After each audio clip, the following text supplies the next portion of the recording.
Akala ko maganda ang mapapasukan namin. Bakit maraming lalaki? Ni-recruit kaming isang nagpakilalang naghahanap ng mga maipapadala sa ibang bansa. Ako si Lorna. Nangangarap sanang makapag-ibang bansa kaya porsigido ako. At dumating na ang takdang araw na luluwas na kami ng bansa. Pagbiyahe namin ay kinakabahan ako. Sabi sa amin, sumunod lang daw kami sa sasabihin ng susundo sa amin. Gulat na gulat kami, parang private road ang dinadaanan namin. Parang papunta ng bundok. Tinatanong na namin ng driver kung bakit parang liblib ang dinadaanan namin. Ang sagot niya pa, mamaya sa unahan ay may lalakarin pa tayo kaya huwag kayong mainip. Kaya talagang kinabahan na kami. Pero kausap din namin yung nag-recruit sa amin. Pinapakalma naman kami, kaya nga nawawalang konti ang takot namin. Sabi niya kasi, kung gusto daw namin malibre papunta doon ay susunod na lang kami at ere-reimburse na lang nila ang presyo ng ticket at iaabot sa amin. Kaya pagdating, makakapagpadala daw agad kami sa mga mahal namin sa buhay.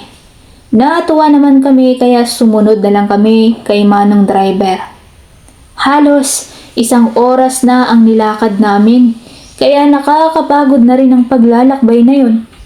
Kung wala lang talaga kaming mga pangarap, ay di namin itutuloy. 5 nga kaming magkakasama sa pangingibang bansa na iyon. Pagkatapos ng paglalakad namin ay sumakay na kami ng barko. Kaya pala napakalayo ng paglalakbay namin. Habang naglalakbay kami ay karamihan sa mga kasama namin ay ganun din ang style. Ay parang mga fake employer. Talaga ang nakakuha sa amin. Pagdating namin, isang private na lugar, kami lang ang magkakasama. Akala ko okay na. Pero dadalhin pa pala kami sa mga kasamahan namin. Doon na namin nakita ang tunay na trabaho namin. Isinama kami sa mga buntis at doon na sila nagkwento ng trabaho nila. Sabi nila may mga schedule at batch by batch ay dadalhin kayo sa mga naghahanap ng mapupunlaan at aalagaan kanila hanggang sa manganak na. At kapag manganak ay kukunin na ang anak at back to normal ulit. Magpapahilom at gagawa na naman. Sulit naman daw ang binabayad, sabi ng nakausap ko. Yun pala ang trabaho na ibibigay nila sa amin. Na ibigay din ng pangakong pera para sa pamilya namin. At dumating na ang pagkakataon na kami na ang isasalang. Parang isang show lang ng mga babaeng pupunlaan ng mga supling. Nakahilera kami at may mga nag-iikot-ikot na mga lalaki at pag nagustuhan ay pipick upin at dadalhin sa isang kwarto. Sa una ay di ako mapalagay sa pinasok kong trabaho. Pero wala na akong magagawa that time, nandoon ako at malaki ang inaasahan nila sa akin. May supply din kami pero sapat lang sa gagastusin namin sa magiging anak. At ang fully payment nila ay kapag nakuha na nila ang anak. Nagkakahalagang 500k din ang makukuha namin pagkaluwal. Matagal din ang aantayin namin. Almost 9 months bago magkapera. Pero may ginagawa din kami mga diskarte para makapagpadala sa pamilya namin. Minsan ay bumibisita ang mga nagpunla sa amin kaya sinasamantala din namin na kutungan sila. Nagbibigay din sila ng pera para magamit namin, lalo na galante ang kano. Tumatagal na rin nga kami sa trabaho namin yon. Pero nang umabot na kaming 3 taon doon, ay merong naganap na war sa kanilang bansa at eksakto naman na meron sa aking kumuha para lagyan ng anak. At pagkatapos namin gawin yun, ay bigla na lang nagkagulo sa bawat room dahil sinasalakay na ang lugar na iyon. Pagkatapos ay nag-declare na sila na pauwiin lahat ng nasa bansang iyon. Ang problema, sarili na naming papeles ang gagamitin namin. Pero dahil merong rescue ang Pilipinas ay doon na ako nakalibre pa uwi. Tama, umuwi kaming lahat. Buti na lang meron akong naitabi. Makalipas ang ilang linggo ay naduduwal na ako. Nagbunga pala ang huling trabaho ko na naudlot. Hindi pa kami nakakapag-process ng mga papers para sa maayos na kasunduan. Ang alam ko lang, Arkachi ang pangalan niya. Na kahit sa ang social media platform ay wala ni isang mukha niya. Siguro private dahil mayaman siya. Hanggang sa lumalaki ng tiyan ko, unti-unti ko na rin nababawasan ang ipon ko.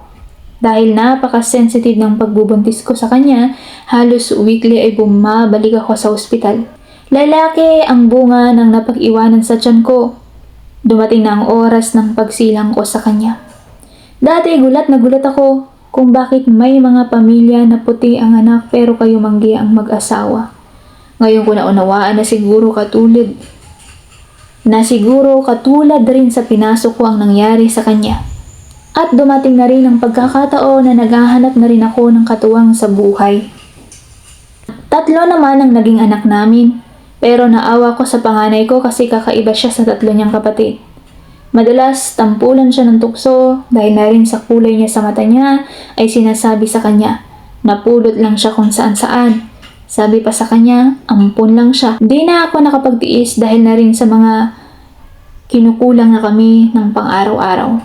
Muli kong kinontak ang employer at handa na ulit akong makipagsapalaran sa ibang bansa dahil maayos na ulit ang bansa nila.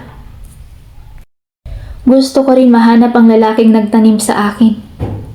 Nang dumating ako kung saang bansa siya ay ipinagtanong-tanong ko ang pangalan niya pero walang nakakakilala sa kanya dahil di ko alam ang apelyido niya. Ang totoo, yun din ang ipinunta ko. Ang mahanap siya. Kung aakuin niya pa ba o ako na ang magpapalaki, total naman ay 6 na siya. At matagal na akong nag-aaruga sa kanya. Habang hinahanap ko siya ay tinuloy kong muli ang trabaho ko. Tatagal naman ako dahil may nabuo na namang muli at nakakontrata na naman ulit ang sinapupunan ko. Mas lalong lumalaki ang pangangailangan ko dahil nagsisipag-aral na sila. Pero may mabigat na naging problema na dumating sa akin. Ang mister ko na iniwanan ko ng mga anak ko ay may kinakasama ng iba. At sila na rin ang nagpapalaki sa mga anak ko dahil di ako makapagpadala. Kulang na kulang ang mga allowance nila sa akin. Ito yung pagkakataon na gusto ko nang umuwi pero 5 months pa lang ako, ilang buwan pa bago ako umuwi. Naaawa talaga ako sa panganay ko dahil di naman siya kadugo ng ama niya. Sigurado pinagbubuhatan na yun ng kamay. Lalo na kilala ko talagang magalit yun. At ngayon, di ko rin alam kung anong ugali ng nakuha niyang babae. Baka kawawain lang ang anak ko. Nabalitaan ko nga na nasa ospital ang panganay ko dahil nabalian ng kamay dahil may namaltrato ng bago niyang asawa. Uwing-uwi na talaga ako, parang ayaw ko nang hintayin ang panganganak ko. Pero sa pagkakataong ito, sisiguraduhin ko na mabibigyan ng allowance ang magiging anak ko.